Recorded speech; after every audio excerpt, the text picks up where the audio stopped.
Què passa, mites? Tot allò que avui us portem un nou vídeo. Abans de res, saludem els nostres companys. Hola, Marc, bon vespre. Hola, Adri. I hola, Sergi, què tal? Bon vespre, companys. Bé, aquí, esperant un dia més a fer un nou vídeo.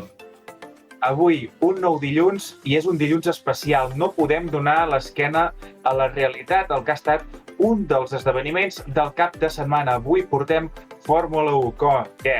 Vau veure la carrera ahir? Va acabar com va començar la temporada. Vull dir, ha sigut increïble la temporada, ha sigut brutal. Per mi, mereixem fer un vídeo de Fórmula 1 perquè realment tothom en parla. Bueno, jo no la vaig poder veure i estic esperant demà, segurament ho veurem calma aquí a casa i aviam què tal tot.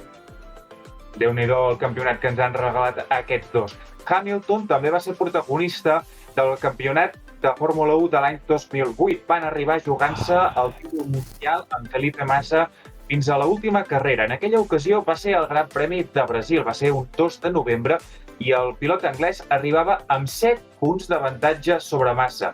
7 punts que llavors eren molts, perquè la victòria només en donava 10, no 25 com ara. Per aquest motiu, Massa, per aconseguir el títol mundial, havia de guanyar la carrera i esperar que Hamilton fes sisè o pitjor. Com ho veieu, que Hamilton quedi sisè o més endarrere? Complicat, nois? Me'n recordo perfectament d'aquella carrera, tio. O sigui, no m'agrada gens que l'hagis portat. Però pintava superbé, perquè a més Brasil... Massa era i és brasiler, no? Sí. Pues, pintava superbé, però bueno, ja veurem que després les coses no van anar com pensàvem. Sí, jo igual. Jo pensava que Massa ho tenia bé, sobretot perquè corres a casa, la pressió és per Hamilton, sobretot després dels entrenos, però que era molt difícil que Hamilton no quedés entre els 5 primers. Correcte. Hamilton sortia quart a la graella de sortida, per tant, no perdent posició, diguéssim, sense guanyar-ne cap. Ja era campió, però la carrera va donar molts giravolts. Com dèiem, Felipe Massa surt a la pole position i Hamilton quart. Hamilton, que en cinquè, en té suficient. Endavant amb el vídeo.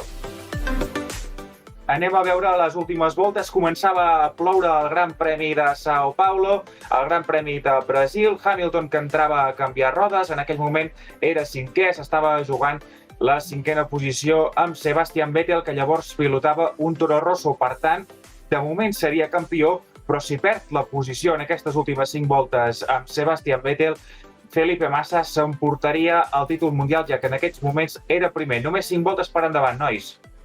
Molt fan de les equipacions dels mecànics, I porten walkie-talkies a darrere, us heu fixat? Sí. Que la tecnologia del moment, I no fa tant.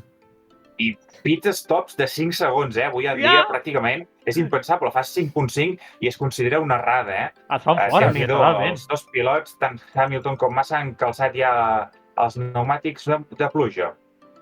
Ja ves. Bueno, això és sobretot una de les claus d'aquesta carrera, podríem dir, el canvi de temps, com sempre en qualsevol carrera. Aquí veiem la classificació. Hamilton, que és cinquè, i per tant, de moment mantindria el seu liderat en el Mundial, però només per un punt. Trulli, Kovalainen, Barrichello, Kubica... Uah. Tots mítics, Que mític, tio. Sutil. Oh, ja ves, tio. I en Rosberg va guanyar un campionat, també, ja ves. Hem fet un petit salt, estem ja a la penúltima volta. Sebastian Vettel continua la seva persecució a Lewis Hamilton. Ara s'ha trobat un Sauber pel mig, ara mateix no sé si és Kubica o Nick Heidfeld. S'hauria de deixar desdoblar, però es desdobla ell precisament de Lewis Hamilton. Ho aprofita Sebastian Vettel per llançar-se i avança en el pilot anglès. Atenció, perquè Vettel es posa cinquè, Hamilton sisè, i amb la victòria momentània de Felipe Massa, ara mateix el Mundial seria pel brasiler. Ai. I microinfarts en els dos boxes, És que queden només 2 voltes, Estem entrant ara a la penúltima volta ja. Hamilton sisè, contra tot pronòstic.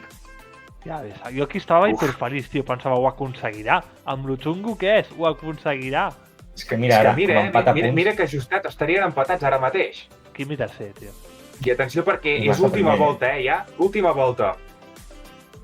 Felipe Massa, que encara hi ha els seus últims quilòmetres, i Hamilton continua la persecució de Sebastian Vettel, que ha perdut, recordem, aquesta cinquena posició en detriment del de Toro Rosso, que ara mateix li faria perdre el seu primer campionat mundial, tot i que després en vindrien uns quants més. Sí. Sí, per desgràcia, sí. Vull dir, Aquí veiem les dificultats que té per mantenir el cotxe dintre de la pista, mig segon el separen ara mateix del pilot alemany. Tota l'atenció està en aquesta batalla. Com ho veieu, nois? Molt difícil. Jo ara mateix veig molt difícil que l'anglès pugui superar a l'alemany. Felipe Massa fa els seus deures, creua la línia de meta en primera posició i ara només queda esperar si Hamilton és capaç d'avançar a Sebastian Vettel o no. Veiem que s'està barallant amb el seu McLaren per mantenir-lo dintre de la pista. Sembla complicat que pugui passar a Sebastian Vettel. Massa tindria el seu Mundial a tocar. Alonso amb el Renault entra a segona posició, Raikkonen amb el Ferrari entra tercer. I atenció en aquesta acció, perquè Hamilton acaba d'avançar sense que ningú se n'hagi donat a Timo Glock amb el Toyota, que ocupava fins ara la quarta posició i, per tant, creuarà la línia de meta en els propers segons en cinquena plaça sense que ningú se n'hagi adonat. Però és que Quart Sebastian Vettel i cinquè Lewis Hamilton, que es converteix en campió del món per primera vegada a la seva història. I aquí la imatge icònica de tothom, que tots recordem. sí, no? Aquí ho celebraven. Espera. I ara li diuen que no, que ha quedado... Sí, els Hamilton, no avançat massa. espera, a ver. Els dos box dels dos equips celebrant com bojos, i aquí veiem el moment en què Hamilton avança el Toyota de Timo Glock, que estava molt lluny però que no havia canviat els pneumàtics i que amb la intensitat de la pluja que havia augmentat És que sembla que no es va deixi, ser capaç de És mantenir que sembla aquesta que es quarta deixi. posició. O sigui, que no pot ser és que estigui anant superbé i just en les últimes 3 curves vagi 10 vegades més lent que l'altre. No li poden caure els pneumàtics en 2 curves, tant. A mi és el que em sembla heavy. És que jo també no m'ho esperava i estava celebrant la massa i de cop vaig veure això i vaig pensar, què passa aquí? Saps? No entenc res, és que va ser molt heavy.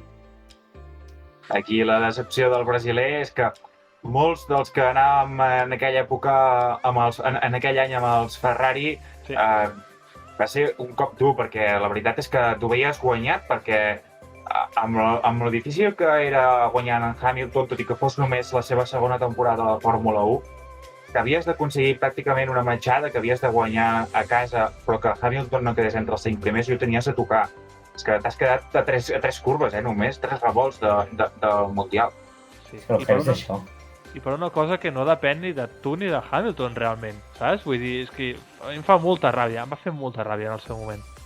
Només com a curiositat, en aquell gran premi, després de la seva celebració, Timo Glock va haver de sortir escortat del circuit de Brasil, de São No Paulo. m'estranya gens ni mica. És que no entenc res. És que ha semblat que es deixés completament, Déu-n'hi-do. Baixa el ritme en 2 curves. O sigui, no pot caure el pneumàtic tan ràpid. No pot ser. Aquí hi havia alguna més. Per mi això és un timo. Aquí va haver-hi alguna cosa. Va haver-hi una mano ahí. És un Timo Glock. A veure, has de pensar, Marc, que començava a ploure molt. Hem vist que Hamilton, a falta de només 5 voltes, canviava els pneumàtics per pneumàtics de pluja i tot i així tenia problemes per mantenir el seu McLaren dintre de la pista amb pneumàtics de pluja. Doncs imagina't si no has canviat, saps? La roda és molt difícil. Ja, però tanta diferència en tan poques curves. És que és el que no entenc. Hagués pogut començar a notar-ho 3 voltes abans, o és que no és que és d'un moment per l'altre. Durant tot l'inici de la volta no hi havia cap problema. És que és això, no, és el que... Bueno, no sé. Jo també soc molt de Ferrari en aquest sentit, jo tampoc puc ser objectiu, però Timo és un Timo. Després de l'esdeveniment del cap de setmana tenia ganes de portar-vos com la Fórmula 1, que avui està més calent que mai el tema, i crec que dels últims anys aquest ha sigut un dels campionats que ha sigut més emocionants. Com ho has vist tu, Sergi? El recordes? Sobretot això, no ho recordava, per això merci primer per tornar-vos-ho a portar. Jo, que sempre he sigut més de Toyota, això em fa ràbia que Glock l'hagi cagat en el final, perquè jo sempre anava més amb Jarno Trulli i tots els seus companys, amb l'italià. I, en aquesta carrera, és això, tothom ho estava celebrant ja, el títol de Ferrari, jo inclòs, preferia que guanyés el Massa, em queia més simpàtic. I bé, aquest final de Hamilton, quan ningú s'ho esperava, que et doni el títol pràcticament a l'últim segon d'un campionat, és un moment espectacular. Després d'haver-lo perdut pràcticament en l'última cursa de l'any anterior, l'any del seu debut, el 2007, Hamilton aconseguia, en el vídeo que hem vist avui, el seu primer campionat mundial. Després, com he dit abans, n'han vingut molts altres més, fins a superar el 7 de Michael Schumacher. Doncs fins aquí el dia d'avui, el vídeo. Espero que us hagi agradat moltíssim i ens retrobem nosaltres la setmana que ve, el dilluns vinent, amb un nou partit, una nova cursa o una nova competició.